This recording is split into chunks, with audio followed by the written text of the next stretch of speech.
আসসালামু আলাইকুম ওয়া রাহমাতুল্লাহি ওয়া বারাকাতুহু।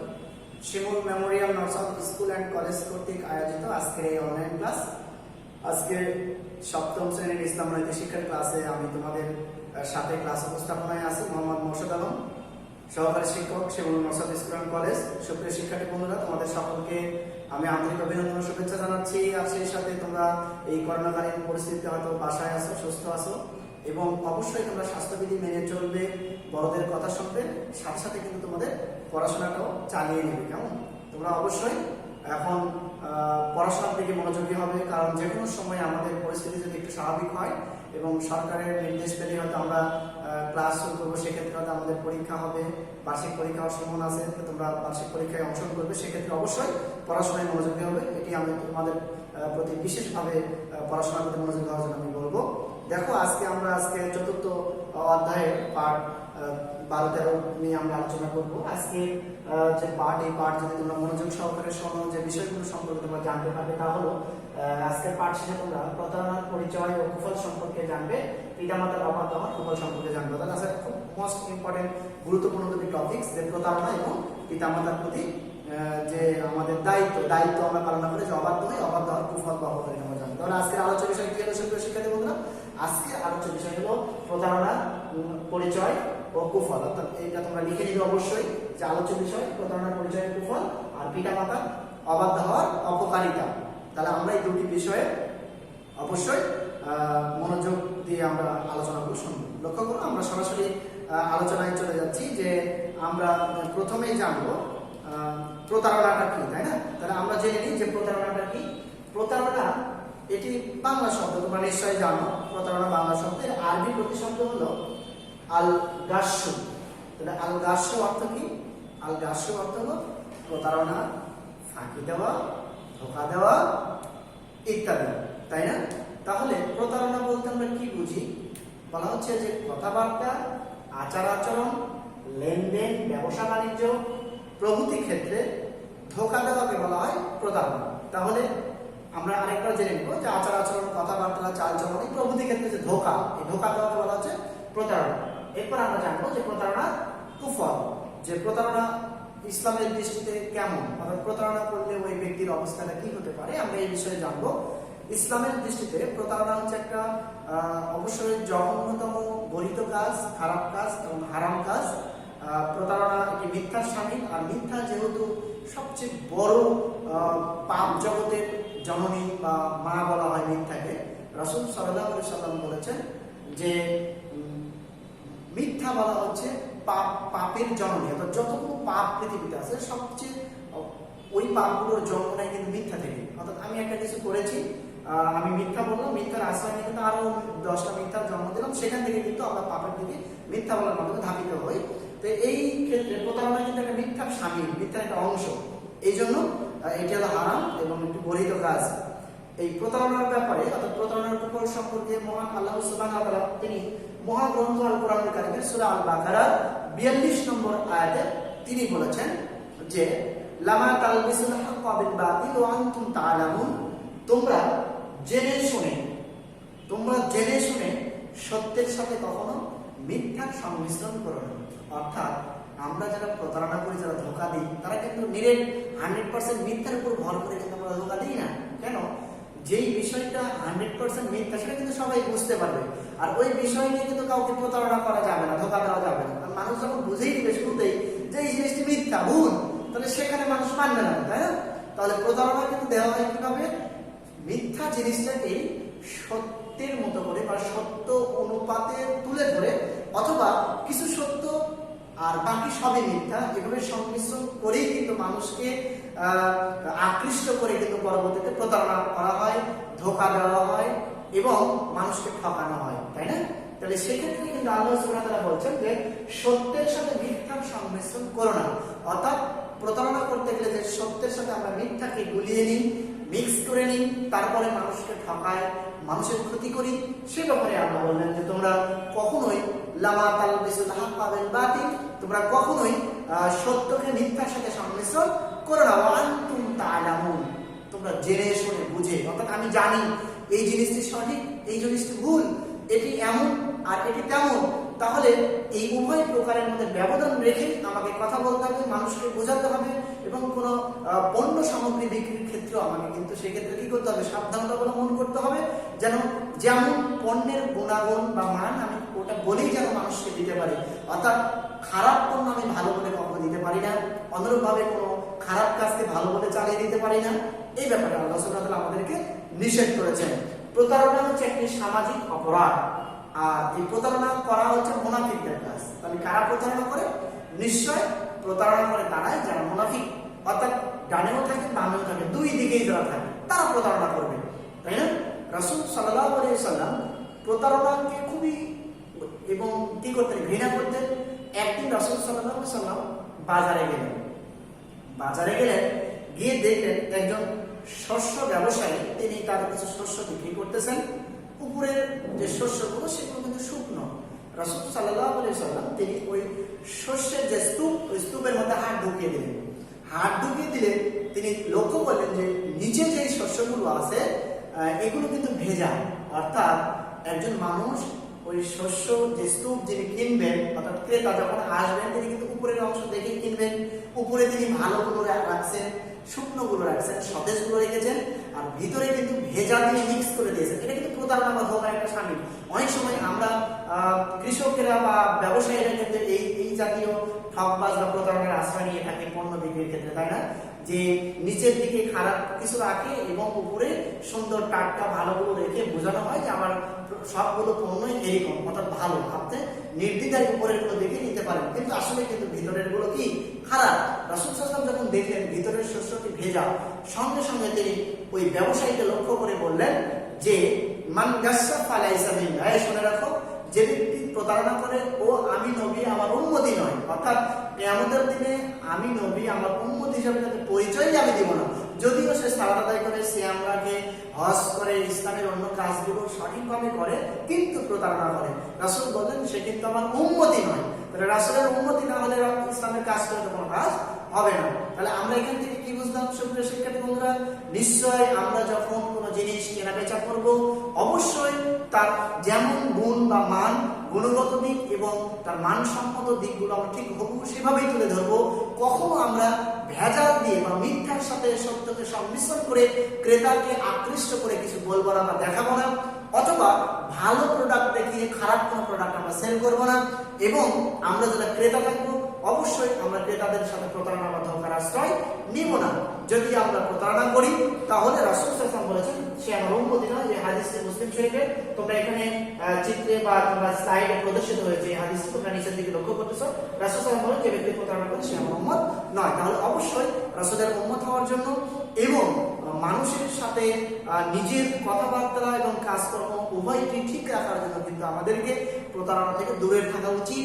যদি আমি প্রতারণা করি তাহলে মানুষ আমাকে মুনাফিক ভাববে, আমাকে ঠকবাজ মনে করবে, এবং এই মুনাফিকদের স্থান কিন্তু জাহান্নামের সর্বনিম্ন স্তরে। আল্লাহ সুবহানাহু ওয়া তাআলা বলেছেন ইন্নাল মুনাফিকিনা ফি দারকিল আসফালি মিনান নার, নিশ্চয় মুনাফিকরা জাহান্নামের সর্বনিম্ন স্তরে অবস্থান করবে। তাহলে সেক্ষেত্রে আমরা ঠকবাজও করব না, মুনাফিকের খাতায় নামও লিখব না, এবং রাসূলের উম্মত থেকে অবশ্যই বঞ্চিত হব না। আমরা অবশ্যই যে জিনিসের অথবা যে কথাবার্তায় যেমন ঠিক তেমনই তুলে ধরবো, যে জিনিস বেচা কেনার ক্ষেত্রে যেমন গুণ বা মানসম্মত তার গুণগত দিক ঠিক সেভাবেই আমরা তুলে ধরবো। আমরা অবশ্যই প্রতারণা থেকে বেঁচে থাকবো। সুপ্রিয় শিক্ষার্থী বন্ধুরা, এবার আমরা একটা খুব গুরুত্বপূর্ণ পয়েন্ট এসেছি। দেখো, এর পরের বিষয় পিতামাতা অবাধ্য হওয়া।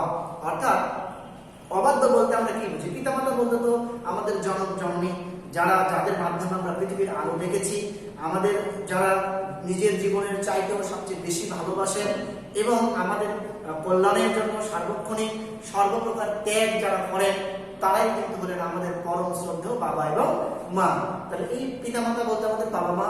আর অবাধ্য বলতে আমরা কি বুঝতেছি? অবাধ্য হওয়া মানে অমান্য করা, তাদের কথা না মানা, তাদেরকে সম্মান না করা এবং তাদেরকে অ্যাভয়েড করা, এগুলো কিন্তু অবাধ্য হওয়া, তাই না? তাহলে পিতামাতার অবাধ্য হওয়া বলতে বোঝানো হচ্ছে যে তাদের শ্রদ্ধা ও সম্মান না করা, পিতামাতার কথা মতো না চলা, তাদের নির্দেশ অমান্য করা। সুপ্রিয় শিক্ষার্থী বন্ধুরা, তোমাদের মনে রাখতে হবে যে পিতামাতার অবাধ্য হওয়া কিন্তু কবিরা গুনাহ। পিতামাতার অবাধ্য হওয়া কি? কবিরা গুনাহ।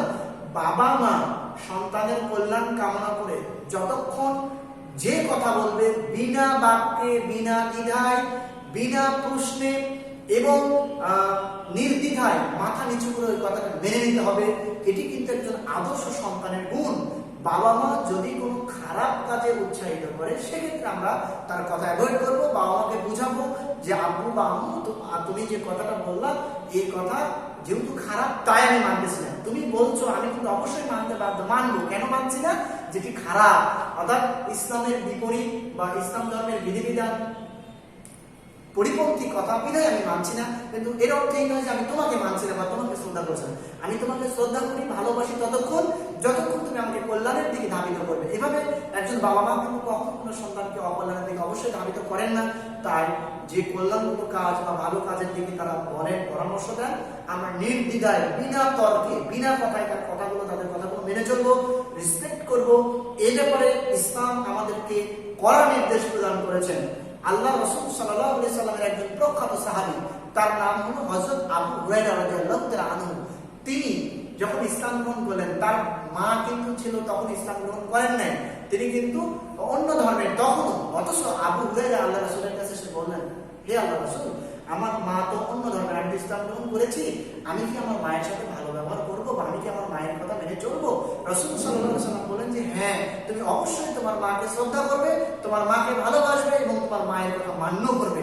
তাহলে এখান থেকে কি বোঝা গেল সুপ্রিয় শিক্ষার্থী বন্ধুরা, যে বাবা মা তারা হলেন আমাদের পরম শ্রদ্ধেয় এবং সার্বক্ষণিক, তাদের কথা মেনে চলতে হবে। যদি এমনও পরিস্থিতি হয় কখনো যে তারা অন্য ধর্মের অথচ তারা আমার বাবা অথবা মা, আমাদের উচিত তাদের কথাগুলো মেনে চলা, তাদের মা এবং বাবার অবস্থানে যথাযথ রেসপেক্ট বা সম্মান করা এবং তাদের কথা অবশ্যই অকাতরে মেনে নেওয়া। সুপ্রিয় শিক্ষার্থী বন্ধুরা, আল্লাহ সুবহানাহু ওয়া তাআলা বাবা এবং মায়ের কথা চলা শোনার জন্য একেবারে আমাদেরকে কড়াভাবে নির্দেশ দিয়েছেন স্বয়ং আল্লাহ। তিনি বলেছেন যে আল্লাহ সুবহানাহু ওয়া তাআলা বলেছেন, তোমরা আল্লাহ ছাড়া ওয়ালা তা'বুদু ইল্লা ইয়া, আল্লাহ ছাড়া তোমরা কারো ইবাদত করো না। ওয়া বিল ওয়ালিদাইনি ইহসানা, এবং তোমরা তোমাদের বাবা মার সাথে উত্তম আচরণ করো। বিভিন্ন আয়াত আল্লাহ বলেছেন তোমরা তোমাদের বাবা মার সাথে উত্তম আচরণ করো। সুপ্রিয় শিক্ষার্থী বন্ধুরা, বিশেষ করে বাবা মা তো আমাদেরকে লালন পালন করেন, আমাদেরকে বড় করেন, আমাদের খাবারের ব্যবস্থা করেন, সর্বপ্রকার যা লাগবে সন্তানের সবই করেন। কিন্তু দুঃখের বিষয় হলো কি, এই বাবা মা একদিন বয়সের কারণে শেষ বয়সে যখন পৌঁছে যায়, আমরা যখন যৌবনে অথবা তরুণ থেকে সেই যুবকের রূপ নেই, আমরা যখন সংসারের হাল ধরি, বাবা মা তখন আমাদের কাছ থেকে, আমরা যখন ছোটবেলায় বাবা মার মুখাপেক্ষি ছিলাম, তারা আমাদেরকে না দিলে আমরা খেতেই পারতাম না। ঠিক অনুরূপভাবে ওই সময় যখন আমরা একটু স্বাবলম্বী হব এবং বড় হব, তখন বাবা মা বয়সের কারণে বার্ধক্যে উপনীত হবে। এই সময় আমাদের উচিত ছোটবেলাতে বাবা মা আমাদেরকে যেভাবে ফেলে না দিয়ে বুকে তুলে নিয়ে আদর করেছে, বড় করেছে, যত্ন করেছে, আমাদের উচিত ওই বাবা মাকে ঠিক সেভাবেই দেখাশোনা করা, তাদেরকে ফেলে না দেওয়া, বৃদ্ধাশ্রমে রেখে না আসা। এই ব্যাপারে আল্লাহ সুবহানাহু ওয়া তাআলা এখানে বলতেছেন যে ইম্মা ইয়াবলুগান্না ইনদাকাল কিবারা আহাদুহুমা আও কিলাহুমা ফালা তাকুল্লাহুমা উফফিউ ওয়ালা তানহারহুমা। আল্লাহ সুবহানাহু ওয়া তাআলা বলতেছেন, যখন তোমাদের বাবা মা বৃদ্ধ বয়সে, বার্ধক্যের কারণে সেই বৃদ্ধ বয়সে উপনীত হয়, তখন তোমরা তোমাদের বাবা মাকে দেখতে গিয়ে, তাদেরকে দেখাশোনার দায়িত্ব পালন করতে গিয়ে তোমরা বিরক্ত হয়ে কখন এই উফ শব্দ তোমরা উচ্চারণ করবে না, যে অত বৃদ্ধ বাবা আমাকে দেখতে গেলে অনেক কষ্ট হচ্ছে, আর পারছি না, এই যে বিরক্তি ভাব। আল্লাহ সুবহানাহু ওয়া তাআলা বললেন, কখনো তোমরা বিরক্তির ভাব প্রকাশ করবে না যখন তোমাদের বাবা মা বৃদ্ধ বয়সে উপনীত হবে। দুইজনকে যদি বৃদ্ধ বয়সে পাও তাও করবে না। যে কোনো একজন, হয়তো বাবা হয়তো আছে মা নেই বা মা আছে বাবা নেই, যে কোনো একজনকেও যদি পাও তবুও বিরক্ত প্রকাশ করবে না এবং দুজনকে পেলেও করবে না। আর কি করবে? আল্লাহ সুবহানাহু ওয়া তাআলা তিনি বললেন যে ফালা তাকুল্লাহুমা উফফিউ ওয়ালা তানহারহুমা, তাদেরকে তোমরা ধমক দিবে না। আমরা কিন্তু বাবা মাকে ধমক দিই অনেক সময়, যে বৃদ্ধ বয়সে বাবা মার কথা শুনি না, তাদেরকে পৃথক করে দিই, তাদের খানা পিনার বা খোঁজ খবর আমরা রাখি না, অনেক সময় আমরা বৃদ্ধাশ্রমে রেখে আসতেছি। এগুলো কিন্তু অনাকাঙ্ক্ষিত এবং এগুলো কিন্তু ধর্ম সাপোর্ট করে না। আমাদের ধর্ম বলে আমরা বাবা মার সাথে থাকবো, অথচ অসহায় বাবা মাকে আমরা বৃদ্ধাশ্রমে পাঠিয়ে দিচ্ছি। এটা কিন্তু আমাদের একেবারে জঘন্যতম একটা অপরাধ। সন্তান হিসেবে আমার দায়িত্ব কিন্তু অবশ্যই বাবা মাকে কাছে নিয়ে রাখা। সুপ্রিয় শিক্ষার্থী বন্ধুরা, তাদেরকে ধমক দিয়ে কথা বলা পর্যন্ত আল্লাহ নিষেধ করলেন যে ওয়ালা তানহারহুমা, খবরদার তোমরা তাকে ধমক দিয়ে কথা বলবে না। ওয়া কুল লাহুমা কাওলান কারীমা, বরং তোমরা তাদের সাথে উত্তম এবং সম্মানজনক ভাষায় তোমরা কথা বলবে। তাহলে আমরা বাবা মার সাথে কথা বলবো কি ভাষায়? অবশ্যই সম্মানজনক ভাষায় কথা বলবো। বাবা মাকে কখনো আমরা অবহেলা করব না, তাদের কে দেখতে গিয়ে তাদের সেবা যত্ন করতে গিয়ে আমরা বিরক্তি ভাব প্রকাশ করব না, এবং অবশ্যই তাদেরকে আমরা বৃদ্ধাশ্রমে পাঠাবো না। সুপ্রিয় শিক্ষার্থী বন্ধুরা, আজকের এই ক্ষণে যে আমার একটা গল্পের কথা মনে পড়ে গেল, যে আমরা যদি বাবা মার খেদমত করি তাহলে আমাদের উপকারটা কি হবে তোমরা লক্ষ্য করো। হযরত মূসা আলাইহিস সালাম, আমি ছোট্ট একটি ঘটনা বলে বোঝাতে চাচ্ছি যে বাবা মাকে শ্রদ্ধা করলে, ভালোবাসলে, সম্মান করলে, তাদের সেবা করলে জান্নাতে থাকা যায়। শুধু জান্নাতে নয়, জান্নাতে যারা মুত্তাকি নবী রাসূল তাদের সাথে থাকা যায়। এই ব্যাপারে আমি একটি ঘটনা বলি, পরবর্তী আলোচনায় চলে যাব। সুপ্রিয় শিক্ষার্থী বন্ধুরা, আল্লাহর নবী হযরত মূসা আলাইহিস সালাম তিনি একদিন বিকেল বেলা নদীর ধারে তিনি হাওয়া খাচ্ছেন এবং ঘুরছেন। এমন সময় তার মনে একটা প্রশ্ন উদয় হলো। তিনি নিজে নিজে ভাবলেন যে আমি যদি জান্নাতে যাই আল্লাহ, তাহলে আমার উম্মতের মধ্যে আমার সাথে জান্নাতে কে থাকবে?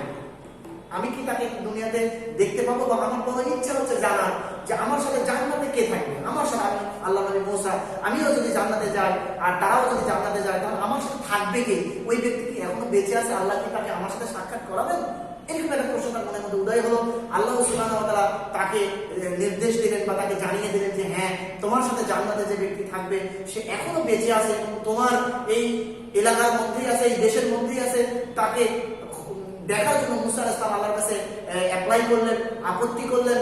আল্লাহ সুবহানাহু ওয়া তাআলা তার অ্যাপ্লিকেশন গ্রহণ করলেন এবং তাকে কিছু দিক নির্দেশনা দিলেন যে কোন এলাকায় ওই লোকটি থাকে, যে লোকটি মূসার সাথে জান্নাতে থাকবেন। তিনি এমন কি আমল করেন যে আমলের কারণে নবীর সাথে সে জান্নাতে থাকবে, অথচ তিনি একজন ব্যবসায়ী এবং তিনি কসাই অর্থাৎ গোশত বিক্রি করেন, অর্থাৎ মাংস বিক্রেতা। এই মাংস বিক্রেতার মতো একজন ব্যবসায়ী তিনি মূসা নবীর সাথে জান্নাতে থাকবেন। মূসা আলাইহিস সালাম অবাক হলেন, তাকে দেখার অভিপ্রায় ইচ্ছা ব্যক্ত করলেন।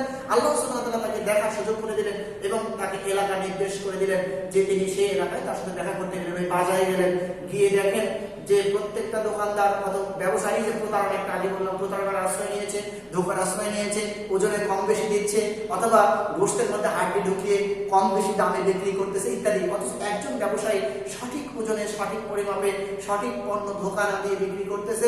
তিনি দেখলেন এবং বুঝতে পারলেন নিশ্চয় এই ব্যক্তিটি হয়তো সে ব্যক্তি হবে যে আমার সাথে জান্নাতে থাকবে। তিনি তাকে তার পরিচয় দিলেন না যে আমি আল্লাহ নবী মূসা। তিনি পরিচয় না দিয়ে তিনি তাকে মুসাফির হিসেবে তার সামনে কথা তুলে দিলেন যে আমি একজন ভ্রমণকারী ব্যক্তি, অনেক দূর থেকে এসেছি, যে আমার আপাতত দু একদিন থাকার মতো জায়গা আপাতত আমার এই এলাকায় নেই, যে আপনি যদি চান এবং আমার বাসা, আপনার বাসায় যদি আমাকে নিয়ে একটু মেহমানদারি করেন, আমি আপনার মেহমান হিসাবে একটু থাকতাম। অর্থাৎ তিনি দেখতে চাচ্ছেন যে বাসায় গিয়ে আমি দেখবো এমন কি আমল করেন। লোকটি সাদরে গ্রহণ করলেন, কোনো সমস্যা নেই, আপনি আগন্তুক ব্যক্তি, অনেক দূর থেকে এসেছেন, আমি আপনাকে মেহমান হিসাবে কবুল করলাম, গ্রহণ করলাম, আমার সাথে বাসায় চলেন। তিনি মূসা আলাইহিস সালামকে সাথে নিয়ে বাসায় নিয়ে গেলেন। নিয়ে যাওয়ার পরে মেহমান বাসায় নিয়ে গেলে আমরা কি করি? সুপ্রিয় শিক্ষার্থী বন্ধুরা, আমাদের বাসায় মেহমান আসলে তার জন্য একটা ভালো তুলনামূলক চেষ্টা করি মেহমানের সম্মান করা। যেহেতু রাসূল সাল্লাল্লাহু আলাইহি ওয়াসাল্লাম মেহমানের সম্মান করার কথা বলেছেন, আমরা তো ভালো মানের খাবার দেওয়ার চেষ্টা করি। তাই মূসা আলাইহিস সালামকে বাসায় নিয়ে গেলেন, নিয়ে গিয়ে তার সামনে একটা রুমে তিনি তাকে বসায় রাখলেন, রেখে বললেন আপনি একটু কাইন্ডলি বসবেন, আমার ফিরতে একটু দেরি হতে পারে, আপনি মনে কষ্ট নেবেন না, একটু বসে থাকবেন, আমি আসবো। তিনি বাসার ভিতরে গেলেন। দীর্ঘক্ষণ পর তিনি বাসা থেকে বের হয়ে আসলেন এবং মূসা আলাইহিস সালামের সাথে দেখা করলেন। তাকে আদর আপ্যায়ন বা খাওয়ানোর ব্যবস্থা করার জন্য খুব জোরাজোরি করলেন এবং খাওয়ানোর কথা বললেন। মূসা আলাইহিস সালাম বললেন যে আমি ততক্ষণ পর্যন্ত খাবো না যতক্ষণ আপনি আমাকে এই কথা না বলবেন যে আমাকে বসে রেখে আপনি এতক্ষণ কি করলেন। লোকটি এবার কোনো কথা না বলে তিনি মূসা আলাইহিস সালামকে ভিতরে নিয়ে গেলেন। নিয়ে গিয়ে মূসা আলাইহিস সালামকে ঘরের দিকে ইঙ্গিত করে দেখালেন যে ঘরের মধ্যে একজন একেবারে বার্ধক্যজনিত বৃদ্ধ মহিলা তিনি শুয়ে আছেন। তিনি তেমন নিজের যে প্রস্রাব পায়খানা উঠে গিয়ে যে তিনি করবেন এই সিচুয়েশন তার নেই, এত বার্ধক্য, তিনি বিছানাতেই প্রস্রাব পায়খানা করেন। এমন জর্জরিত বার্ধক্যজনিত কারণে বৃদ্ধা মহিলাকে মূসা আলাইহিস সালামকে দেখালেন ইনি আমার মা, আর আমার বাসায় কেউ নেই, আমি আর আমার মা বসবাস করি। আমি আর আমার মা থাকার কারণে সকালবেলা আমার মাকে সেই খাওয়ান দাওয়ান বা অর্থাৎ খাইয়ে দাইয়ে রেখে আমি তারপরে বাজারে গিয়ে যাওয়ার পরে ব্যবসা করে আমি আসি প্রতিদিনের ন্যায়। আজকেও আসলাম, এসে আমার পরে ফোনে যে কাজ হয়, এই যে লং টাইম আমি ছিলাম না দীর্ঘ সময় বাইরে থাকার কারণে, আমার মা হয়তো বিছানাতে প্রস্রাব পায়খানা যাই করে আমি ওগুলো নিজে হাতে পরিষ্কার করি, মাকে আবার তাকে তার বডি পরিষ্কার করি, নতুন কাপড় পরাই, নতুন বিছানাতে শুকনো জায়গায় রেখে তারপরে আমি আমার ব্যক্তিগত কাজগুলো করি। ঠিক অনুরূপভাবে ধারাবাহিকভাবে অন্যান্য দিনের নাই আপনাকে রেখে আমি আজকে এই কাজগুলো এতক্ষণ ধরে করলাম। আমার মা এইরকম ভাবে যে প্রস্রাব পায়খানাগুলো করেছিল আমি নিজ হাতে গুলো পরিষ্কার করলাম। মাকে আমি নতুন করে তার শরীর পানি দিয়ে ধুয়ে দিলাম এবং নতুন বিছানায় নতুন কাপড়ে তাকে রেখে তাকে আমি সেফটি প্লেসে রেখে তারপরে আমি আপনার কাছে গেলাম। আল্লাহ রাসূল মুসা আলাইহিস সালাম শোনার সাথে সাথে তিনি চোখ দিয়ে পানি বের করে দিলেন এবং অঝর নয়নে কাঁদলেন আর বলেন, আল্লাহ এই লোকটিকে নিশ্চয়ই তুমি আমার সাথে জান্নাতে তুমি রাখবে, তুমি তো এই কারণেই রাখবে। লোকটিকে জড়িয়ে ধরলেন এবং তার সাথে আলিঙ্গন করলেন, করার পরে তিনি শুকরিয়া করলেন, কৃতজ্ঞতা পোষণ করলেন যে এমন একটি ব্যক্তি যে আমার সাথে আমি জান্নাতে পাবো, যে তার মাকে এই অবস্থায় এত সুন্দর করে সেবা যত্ন করে। তাহলে বোঝা গেল যে মায়ের সেবা যত্ন করার কারণেই কিন্তু আল্লাহ তার প্রতি খুশি ছিলেন। এই জন্য হাদিসে আল্লাহ সুবহানাহু ওয়া তাআলা বলেছেন যে সাকাতাল রাব্বি সাকাতাল ওয়ালিদাইন, পিতামাতার সন্তুষ্টিতে আল্লাহ সন্তুষ্ট হন আর পিতামাতার অসন্তুষ্টিতে আল্লাহ অসন্তুষ্ট হন। বাবা মাকে খুশি করা অর্থ তো আল্লাহকে খুশি করা। বাবা মাকে যদি আমরা খুশি করতে পারি তাহলে আল্লাহ খুশি হবেন, আর আল্লাহ খুশি হওয়ার অর্থ হলো জান্নাত পাওয়া। সুতরাং আমরা যদি জান্নাত পেতে চাই তাহলে অবশ্যই বাবা মাকে আমরা সন্তুষ্ট করব। আল্লাহর নবীর এক সাহাবী অনেক দূর থেকে এসে হজ করছেন, বৃদ্ধ মাকে হজের সাথে নিয়ে আসেন। হজের সময় তোমরা জানো সাফা মারওয়াতে দৌড়াদৌড়ি করতে হয়, কাবা ঘর তাওয়াফ করতে হয়, বিভিন্ন জায়গায় যেতে হয়। বৃদ্ধ মা বার্ধক্যজনিত কারণে মা একা একা এগুলো করতে পারে না। আল্লাহ রাসূলের সাহাবী স্বয়ং মাকে, ছোট বাচ্চাকে যেমন কোলে করে কাঁধে করে নেয়, অনুরূপ ভাবে তিনি কাঁধে করে নিয়ে এই সাফা মারওয়া দৌড়াদৌড়ি করলেন, কাবা ঘর তাওয়াফ করলেন, সব কাজ সমাধা করলেন। করার পরে তিনি মনে করলেন ছোটবেলায় আমার মা আমাকে এত কষ্ট করে লালন পালন করেছে, আজকে অন্তত একটা হজের মতো মহৎ কাজ মাকে কাঁধে করে নিয়ে আমি সম্পন্ন করলাম। আমার মনে হয় মায়ের যে ঋণ, তার দুধ পান করেছে, তিনি আমাকে এত কষ্ট করে বড় করেছে, মনে হয় মায়ের ঋণ কিছুটা শোধ হলো। তো রাসূলের আমি একটু জিজ্ঞেস করি যে মায়ের ঋণ আমাকে কিছু শোধ করতে পারলাম কিনা। রাসূলের কাছে গিয়ে বলেন, ইয়া রাসূলুল্লাহ, আমি আমার এই বৃদ্ধ মাকে এরকম করে কাঁধে করে নিয়ে এরকম দৌড়াদৌড়ি করেছি, মায়ের ঋণকে আমি কিছু শোধ করতে পেরেছি? আমার মায়ের দুধের ঋণ কি শোধ হয়েছে? রাসূল সাল্লাল্লাহু আলাইহি ওয়াসাল্লাম ওই সাহাবীকে ধমক দিয়ে বললেন, তুমি সাবধান, তুমি জেনে রাখো, তুমি এই হজের সমস্ত কাজ তোমার মাকে তোমার কাঁধে করে বহন করে করেছো, বোঝা করে করেছো। মাকে কাঁধে করে হজের সব কাজ করানোর বিনিময়ে তোমার মায়ের অনেক দুধ পান করেছে, তাহলে এক ফোঁটা দুধের হক বা ঋণ তোমার এখনো আদায় হয়নি, শোধ হয়নি। অর্থাৎ আমরা বলে থাকি বাবা মার, বিশেষ করে মায়ের গায়ের চামড়া কেটে যদি, আমার গায়ের চামড়া কেটে যদি মায়ের পায়ের স্যান্ডেল তৈরি করে দিই, তারপরে কিন্তু মায়ের ঋণ শোধ করা যাবে না। অনেক কথা শুনলে শিক্ষার্থী বন্ধুরা, আমরা এখান থেকে আমরা জানলাম যে বাবা মার কেন আমরা রেসপেক্ট করবো, শ্রদ্ধা করবো, কেন ভালোবাসবো, কেন আমরা তাদেরকে বার্ধক্য যখন তারা বৃদ্ধ হয়ে যাবে তাকে ছেড়ে যাবো না আল্লাহর সন্তুষ্টির জন্য এবং আল্লাহর জান্নাতের জন্য। মনে রাখতে হবে, বাবা মা যদি নারাজ হন, অখুশি হন, অসন্তুষ্টি হন, যতই ইনকাম হোক, যতই ভালোভাবে আমরা অবস্থানে সাময়িক থাকি না কেন, একদিন ধ্বংস হবে এগুলো। বাবা মার দোয়া কখনো বৃথা যায় না। রাসূল সাল্লাল্লাহু আলাইহি ওয়াসাল্লাম বলেন, তিন ব্যক্তির দোয়া কবুল হয় সরাসরি। এক, মুসাফির ভ্রমণকারী কোনো ব্যক্তি বিপদে পড়লে সেই দোয়া কবুল হয়। মাজলুম ব্যক্তির দোয়া, যদি কাউকে কেউ জুলুম করে, অন্যায় করে, আর অন্যায় ক্ষতিগ্রস্ত হয়ে কোনো ব্যক্তি অন্যায় মুখোমুখি হয়ে যদি আল্লাহর কাছে দোয়া করে যে তারকে অন্যায় করেছে তার বিরুদ্ধে, তাহলে কিন্তু এই মাজলুমের দোয়া অবশ্যই কবুল হয়। আর বাবা মা সন্তানের জন্য যে দোয়া করে এই দোয়া কিন্তু কবুল হয়। এই জন্য বাবা মার দোয়া কবুল, আমরা বাবা মার দোয়া নিব, আর বাবা মার দোয়া নেওয়ার জন্য অবশ্যই আমরা বাবা মার কাছে থাকবো, তাকে ভালোবাসবো। লক্ষ্য করো সুপ্রিয় শিক্ষার্থী বন্ধুরা, আমরা এবার অপকারিতা দেখে যদি আমরা এগুলো না করি কি হয়? শিরকের পর, অর্থাৎ সবচেয়ে বড় অন্যায় কিন্তু শিরক করা, আর সবচেয়ে শিরকের পরে সবচেয়ে বড় গুনাহ হলো পিতামাতার অবাধ্য হওয়া। পিতামাতার অবাধ্য হওয়ার গুনাহ কিন্তু আল্লাহ কখনো ক্ষমা করেন না। এখানে বলা হচ্ছে আল্লাহ তাআলা এই পাপ ক্ষমা করেন না। আর ওই যে বললাম যে পিতামাতাকে আমরা যদি শ্রদ্ধা সম্মান না করি, অবশ্যই জাহান্নামে আমাদেরকে জ্বলতে হবে। এবং মাতার অবাধ্য হওয়াকে আল্লাহ তাআলা হারাম ঘোষণা করেছেন, যে পিতামাতার অবাধ্য হারাম, আপনাকে বিনা দ্বিধায় বাবা মার কথা শুনতে হবে। ইব্রাহিম আলাইহিস সালাম যখন ইসমাইলকে বললেন যে আমি স্বপ্নে দেখেছি তোমাকে জবাই করবো, ইসমাইল কি বললেন? তিনি তাকে স্বপ্নে দিলেন, ঠিক আছে আল্লাহ আপনি স্বপ্নে দেখেছেন, আমাকে জবাই করবেন, আমি আজ আমাকে জবাই করেন। তাহলে তাকে মেরে ফেলবে, হত্যা করবে, জেনেও কিন্তু সন্তান বাবার কাছে ধরাশয়ী হলেন যে তাকে নিজে একেবারে বেরিয়ে দিলেন, ঠিক আছে আমাকে হত্যা করে মেরে ফেলেন, কোনো সমস্যা নেই, যেহেতু আপনি বলেছেন আল্লাহ বলেছে তাই। আর পিতার সন্তুষ্টিতে আল্লাহ সন্তুষ্টি অর্থাৎ পিতা মাতার সন্তুষ্টি আমরা অর্জন করার চেষ্টা করব। আমরা অবশ্যই সর্বদাই সর্ব অবস্থায় আল্লাহ সুবহানাহু ওয়া তাআলার মানে জান্নাতে যেতে হলে বাবা মাকে আমরা রেসপেক্ট করব, সম্মান করব, ছেড়ে যাবো না এবং আমরা এগুলো অপকারিতা থেকে বেঁচে থাকবো। সুপ্রিয় শিক্ষার্থী বন্ধুরা, আমরা একটু মূল্যায়ন করে নিই। গাসু শব্দের অর্থ কি? গাসু শব্দের অর্থ হলো প্রতারণা। কোন পাপ আল্লাহ ক্ষমা করেন না? আল্লাহ পিতামাতার অবাধ্য হওয়ার পাপ ক্ষমা করেন না। শিরকের পর সবচেয়ে বড় পাপ হলো পিতামাতার অবাধ্য হওয়া। কোন ব্যক্তি রাসূল সাল্লাল্লাহু আলাইহি ওয়াসাল্লামের উম্মত নয়? যে ব্যক্তি ধোঁকা দেয়, যে ব্যক্তি প্রতারণা করে, প্রতারক কখনো রাসূলের উম্মত নয়। আগামী দিনে আবারও আমরা তোমাদের ক্লাস নেব। এই ক্লাসের পরে আমরা একটা টপিকে চলে যাব। আমরা খন্ড খন্ড করে ক্লাস নিচ্ছি তোমাদের অনেক জানার জন্য, অনেক বড় ক্লাস, এই জন্য পরবর্তী অংশগুলো আমরা আগামী দিনে আলোচনা করবো। সে পর্যন্ত তোমরা সকলে সুস্থ থাকবে, সুন্দর থাকবে, ভালো থাকবে এবং পড়াশোনা মনোযোগী থাকবে। বাবা মার কথা মেনে চলে, বাবা মাকে সম্মান করবে। তোমাদের সকলের সুস্বাস্থ্য দীর্ঘ কামনা করে আজকের ক্লাস এখানে শেষ করছি। আসসালামু আলাইকুম ওয়া রাহমাতুল্লাহি ওয়া বারাকাতুহু। আল্লাহ হাফেজ।